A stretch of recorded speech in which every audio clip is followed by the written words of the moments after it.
எல்லோருக்கும் நமஸ்காரம். நேற்றுக்கெல்லாம் முதல் அத்தியாயம் பகவத்கீதை பார்த்துருப்பீங்க. இன்றைக்கி 2வது அத்தியாயம் கிருஷ்ணா சாங்கிய யோகம். சஞ்சயன் சொல்கிறான், இவ்வாறு இரக்கம் மிகுந்து கண்ணீர் நிரம்பி கலங்கிய பார்வையுடன் நிலை குலைந்து வருந்தி உட்கார்ந்திருக்கும் அர்ஜுனனை பார்த்து மதுசூதனன் சொல்கிறார், பகவான் இப்படி சொன்னதாவது: அர்ஜுனா, இந்த நெருக்கடியான நிலையில் உனக்கு இந்த கஷ்மலம் எங்கிருந்து வந்தது? இது ஆரியர்களுக்கு ஏற்காதது, சொர்க்கத்தை அளிக்காதது, புகழை தராதது.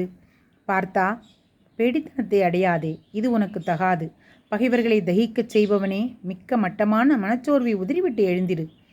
அர்ஜுனன் சொல்கிறான், மதுசூதனா, பூஜிக்க வேண்டியவர்களான பீஷ்மர் மீதும் துரோணர் மீதும் பானங்களை பிரயோகித்து எப்படி நான் எதிர்த்து யுத்தம் செய்வேன்? மகானுபாவர்களான ஆச்சாரியர்களை கொல்லுவதால் இவ்வுலகில் கொல்லுவதை விட இவ்வுலகில் பிச்சை எடுத்து தின்வதும் உயர்ந்ததல்லவா?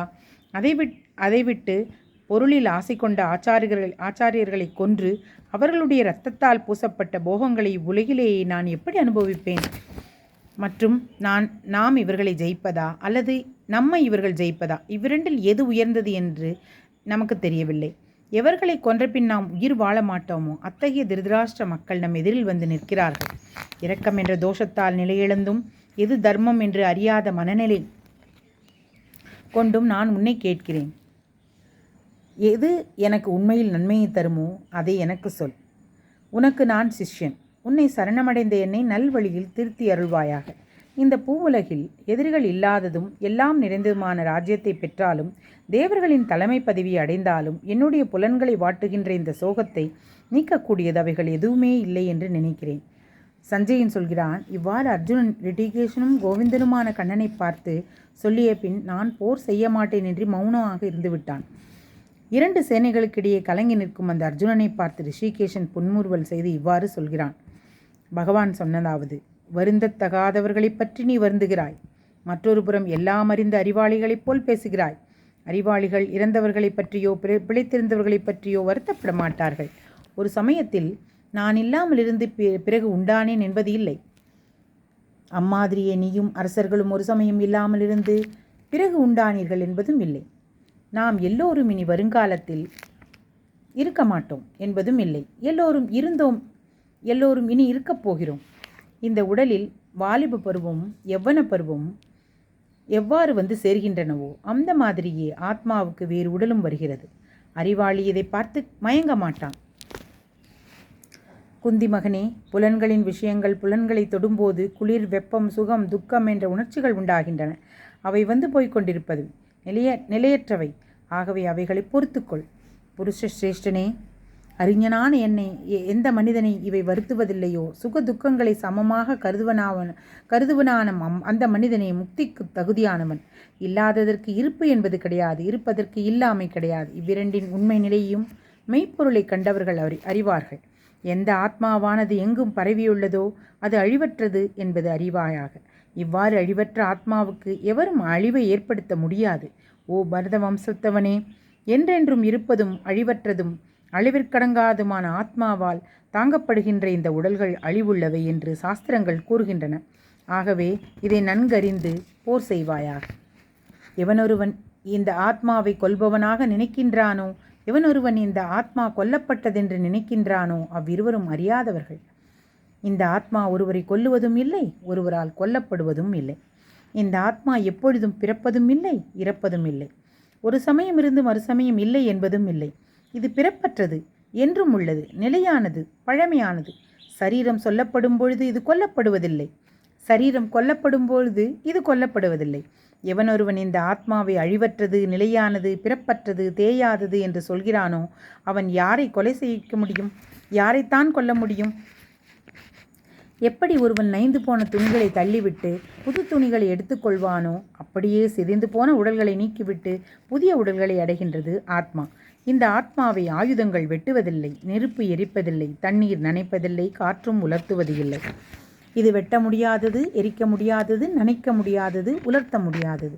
நிலையாக உள்ளது, எங்கும் பரவியது, அசைவற்றது, இன்றும் என்றும் புதியது. இந்த ஆத்மா வெளிப்படையாக இல்லாதது, மனத்தால் எண்ண முடியாதது, மாறுதல் இல்லாதது. ஆகவே இந்த விஷயத்தை நீ புரிந்து கொண்டு சோகத்தை விட்டுவிட வேண்டும். எப்பொழுதும் பிறந்து எப்பொழுதும் இறக்கும் சரீரத்தையே ஆத்மா என்று நீ நினைப்பாயாகில் அந்த நிலையிலும் நீ வருந்த வேண்டியதில்லை.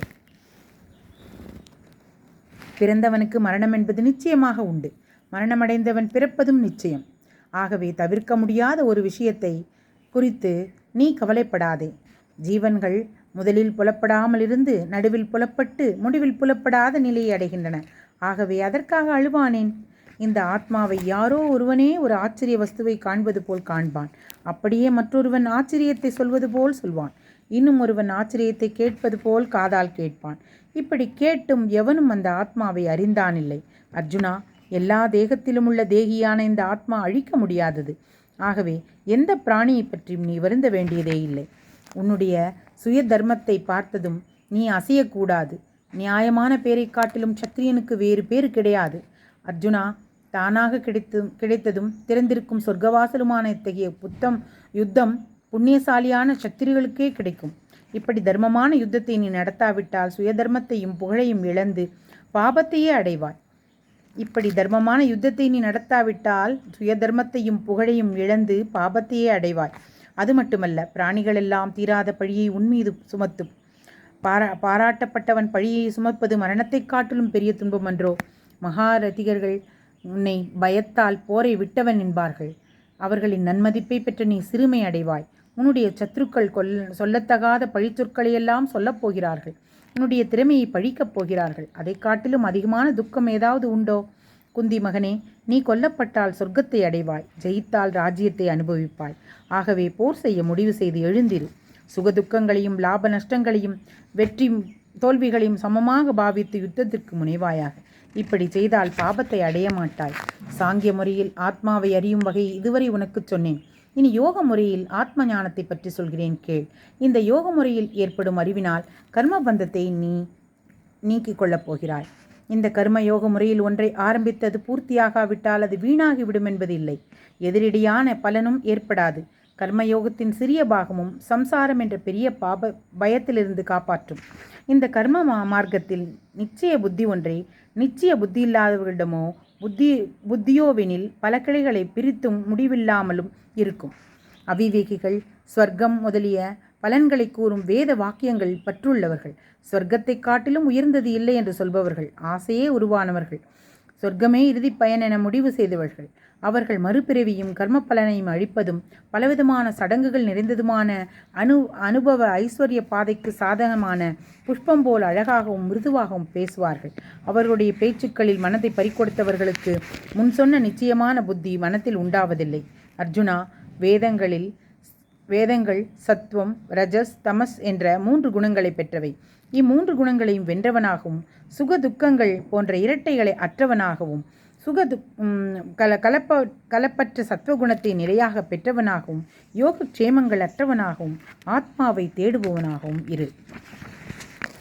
தாகம் எடுத்தவன் நால்புறமும் அலைமோதும் குளம் குட்டை போன்ற நீர்நிலையில் தனக்கு தேவையானதை மட்டும் எடுத்துக்கொள்கிறான்.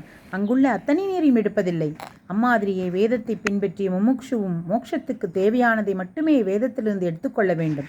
கர்மத்தை செய்வதில் உனக்கு அதிகாரம், அதன் பலன்களில் அதிகாரம் உனக்கு எப்பொழுதும் இல்லை. மற்றும் கர்ம பலன்களுக்கு காரணமாக ஆகாதே. இப்படி சொன்னேன் என்று கர்மத்தை செய்யாமல் இருப்பதில் மனத்தை செலுத்தாதே.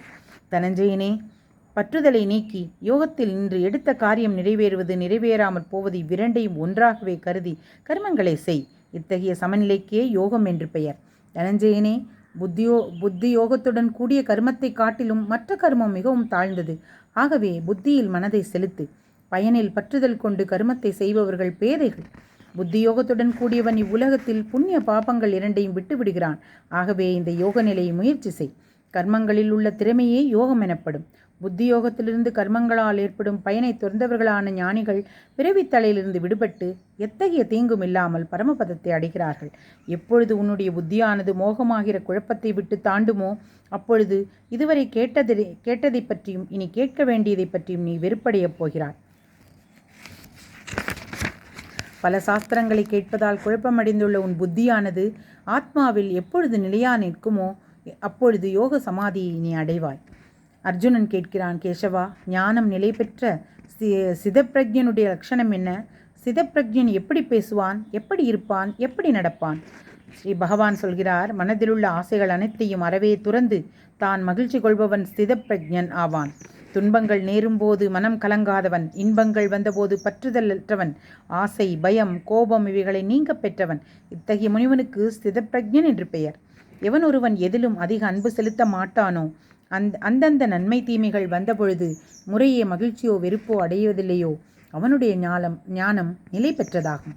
ஆமை தன் அவயவங்களை இழுத்து கொள்வது போல் எப்பொழுதும் புலன்களை அவைகளின் விஷயத்தில் செல்லாமல் நாற்புறமும் இழுத்து கொள்வானோ, அத்தகையவனுடைய புத்தி ஒரு நிலையில் உள்ளதாகும். ஆகாரம் உட்கொள்ளாத மனிதன் நுகர்ச்சி பொருள்களிடமிருந்து அகன்று நிற்கிறான். ஆனால் அதன் ருசி நின்றும் அகல்வதில்லை. அந்த ருசியும் பரம்பொருளை கண்டவுடன் நீங்கி விடுகிறது. ஏனென்றால் அறிவாளியாக இருந்தாலும் முயற்சி செய்பவனாக இருந்தாலும் குழப்பத்தை விளைவிக்கக்கூடிய புலன்கள் மனதை பலாத்காரமாக இழுத்துச் செல்கின்றன. அந்த புலன்களையெல்லாம் அடக்கி என்னையே கருத்தில் கொண்டு மனதை நிலைநிறுத்த வேண்டும். புலன்கள் எவனுடைய வசத்தில் உள்ளனவோ அவனுடைய ஞானமே நிலை பெற்றதாகும்.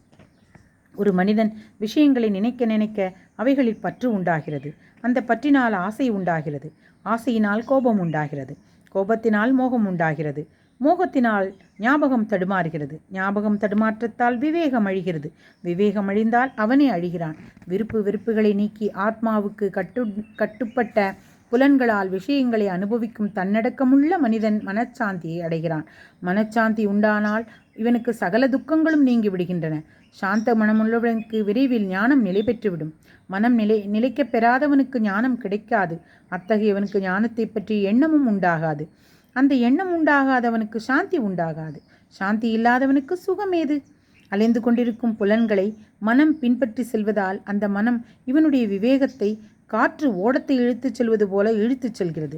புஜபலம் கொண்டவனே, ஆகவே என்னுடைய புலன்கள் விஷயங்களிலிருந்து இழுத்து நிறுத்தப்பட்டிருக்கின்றனவோ அவனுடைய ஞானமே நிலை பெற்ற ஞானமாகும்.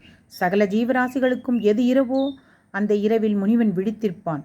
எதில் சகல ஜீவராசிகளும் விழித்திருக்கின்றனவோ அது ஆத்மாவை காணும் முனிவனுக்கு இரவாகும். ஜலத்தால் நிறைக்கப்படுவதும் நிலை மாறாததுமான சமுத்திரத்தில் எப்படி பல ஆறுகள் வீழ்கின்றனவோ அப்படி எல்லா ஆசைகளும் எவனிடம் பிரவேசித்தாலும் அசையாமல் இருக்கின்றனோ அவன் சாந்தியை அடைகிறான். ஆசைகளை நாடுபவன் சாந்தியை அடையமாட்டான். எந்த மனிதன் ஆசைகளை அகற்றிவிட்டு பற்றில்லாமல் சுற்றி வருகிறானோ, அகங்கார மமகாரங்களை விட்டு விடுகிறானோ அவன் சாந்தியை அடைகிறான். அர்ஜுனா, இதுவே பிரம்ம ஞான நிலை. இதை அடைந்தவன் மோகம் அடைய மாட்டான். மரண காலத்திலாவது இந்த நிலை பெற்றவன் முக்தி அடைகிறான். இது ஸ்ரீமத் பகவத்கீதா உபனிஷத் பிரம்ம வித்யாயாம் யோகசாஸ்திரே ஸ்ரீ கிருஷ்ணார்ஜுன சம்வாதே சாங்கிய யோகோ நாம த்விதீய அத்தியாயம். கிருஷ்ணார்ப்பணமஸ்து.